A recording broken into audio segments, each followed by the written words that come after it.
So he's back. So you just saw me do two completely different types of coaching to demonstrate the range of a coach and how we can use that for our own embodiment. It's easy for you, it's less for you to do on your end, but basically just talk about whatever the issue is. I'm going to do earth and then air. So one's kind of serious, one's kind of fun and silly. Any preference which one we do first?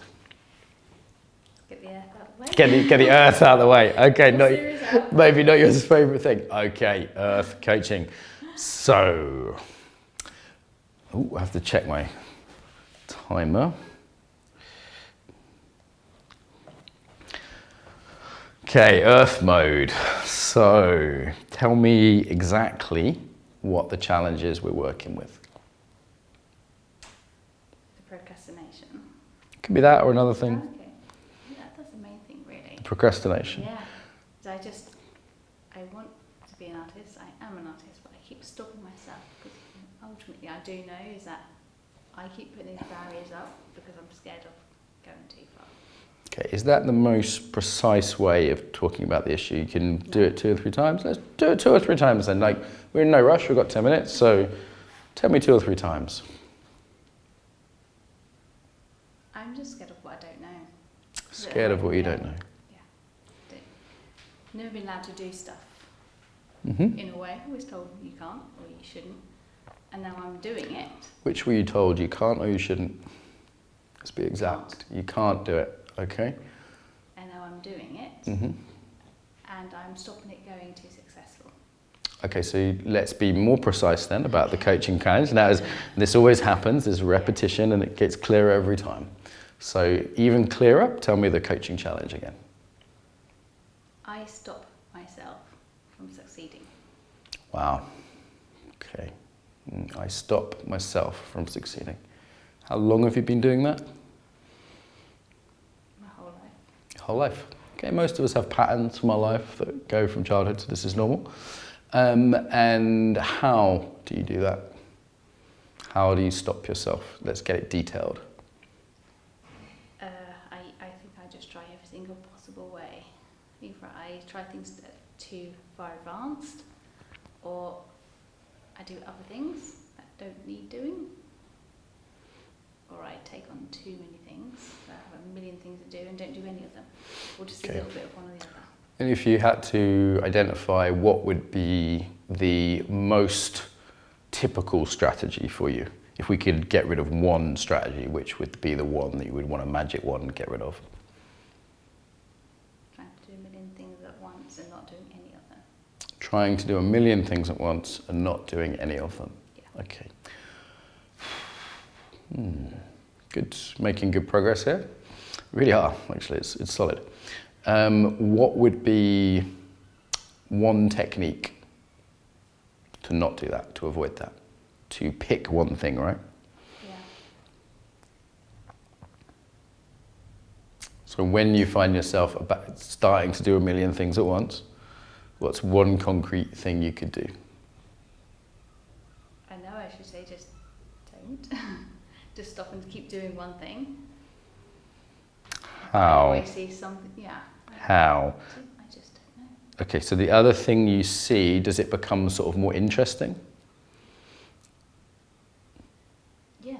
It becomes more interesting? Yeah, it does. Yeah? Okay, so I would suggest, how can you make the thing you're doing that you want to sustain doing more interesting? You see my logic? Yeah. So if it becomes more interesting, the other thing isn't the shiny thing that you get. Ooh. Yeah? Yeah. So you're doing your thing, you're doing your task, whatever it is. Mm-hmm. Yeah. And then you start to notice a little thing over there bring your attention. Oh, what would be, oh, maybe I could just go look at that. Or maybe I'll look at a cat video. Oh, whatever the thing is. Can you feel that over there? Yeah. Okay, so how do you make the thing more interesting? We've got a white wall to look at here, so it's very uninteresting. Cool. Take your time. Take your time. How do we make that white wall more interesting? Go towards it. Ah, okay, go towards it. So take one step. Now, earthy mode has just ended, unfortunately. Oh. So now it's time to go to airy mode, okay? So let's go towards it. Imagine it's the most interesting thing in the world. What would be the most interesting thing in the world? Like a tiger, or a technicolored rainbow tiger, or the most beautiful naked man you've ever seen. Or like, oh, stepping towards it, being really curious, step towards it, be really curious. Oh my God, like what is it? What is it? What is it? Oh my God. It's the lumps. It's the lumps, look at the lumps, look at the lumps. Okay, take your finger and play with the lumps, caress the lumps. Oh my God, there's a wall with lumps. Become totally fascinated by some sort of modern art thing, isn't it? Oh my God, I have to take the piss out of artists now. So it's looking at the lumps, looking at the lumps, looking at the lumps. Okay, and now you don't look at walls. What do you normally look at? That's a thing that you get bored of. People get bored really quick as well. Of all my work. Of all your work. Okay, so you're doing your work, you're pottering, right? So you're sculpting or drawing. Yeah. Let's pick one. So we might just come back a bit. So you're doing your sculpting. Yeah. I don't know much about this. So I've seen the finished product, it's very nice, but you're sculpting. Using my hands. What website should people go to get your work? ZoeClaire.com. Zoe Claire with an I? No, With CLARE. ZoeClaire.com, buy it now. Okay, so actually very nice. So you're making your thing. Making your thing. Hands. And then you start to get bored and you start to go, ooh, shiny. Just find something interesting in the room. What's interesting? Okay, the wall. The circles on the wall, what's the circle? Yeah. And then breathe. How could you be fascinated with this? What would make it more interesting? So is there a way to make the skill level more, the creativity more? As an artist, what do you find fascinating? I find it, because it's very tactile, I find it all very fascinating, but after all it's very repetitive. Okay, so what would make it novel? What would make it novel? I don't know. Rather than so I'm doing the same old thing, blah, blah, blah. Yeah. Come on. Maybe it takes time to have a smell of it. Okay, smell it. Smelling the clay, and the clay's talking to you. Oh my God, it's saying, Zoe, sculpt me with your hands. You're such a good artist, Zoe. How can you talk to the clay to get it more interesting again?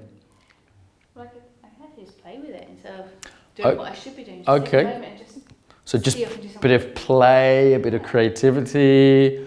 How's that? Yeah, that's it. Yeah. Yeah? Yeah.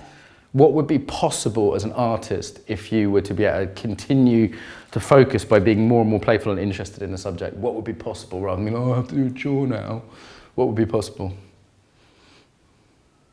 So I don't quite get that. Okay, what would be possible? Oh, you don't get it, Zoe. Oh. What would be possible as an artist if you could stay focused? Says ADHD boy. Yeah, what would be possible? That I could do. Yeah. I'd be successful. How successful? Let's go crazy. How successful? Well, I'd be able to live off it and be able to be an artist. No. Not just live off it. Yachts full of naked supermodels. Come on, let's get. What's like the most ridiculous fantasy around there? Like super Damien Hirst level successful, right? Well, What would that be? Well, I can see all the talking dolphins. They can come. Talking dolphins. Yeah. Okay, what else? What else? With all the obviously men swim with them. The naked men swimming with the dolphins. That's important. Okay. Yeah, With abs. Sorry, I can't impersonate that one. Okay, so naked men, talking dolphins, and abs. You're seeing that in the future. That's your visualization. Yeah. Okay, and then you're playing with the clay. Boom. And that's the end of Airboy. Okay. So we did the very serious earthy coaching, and then the air coaching, which comes much more naturally to me as a coach. Was one more useful than the other, or did you like both? Like what was helpful there? I like the first bit because it brought me to say what I've been ignoring for a long time, but then that last bit as well, it just kind of makes me realise that, okay, actually I know how to move on a little bit. Yeah, air is good for quick moving on. It's playful, it's creative, like new ideas. As a coach, that's really helpful for me. I'd probably go earth again now if this was like a normal, non-filmed coaching. Yeah. Why do you think I'd go earth again now at the end? We've had all these great ideas, we've played with it. What would be useful about earthiness at the end here? Make it real. Make it real, make it concrete. Yeah. Be like, right, what are the action points? Yeah. How are you going to remember this, Zoe? Yeah. Are you going to write it down? You see what I mean? Yeah. So there's a place for all the different things in coaching, and as again, talking to camera, we've artificially separated them out. I hope I looked very different in those two. I probably exaggerated a bit more than I would say with a corporate client. I wouldn't get that area or whatever. But okay, and earthy, and then any key takeaways for you in that? Well, I'm going to start smelling my clay. Smelling the Yeah, clay. I'm going to have a bit to the side that I'm just going to have just for playing. Okay, If I start like a play bit. to play bit to play and then go back. And then it gives you just a little outlet for Yeah. that. I like that idea, that's Yeah. concrete. Okay, high five. High five. Good Thank job. you.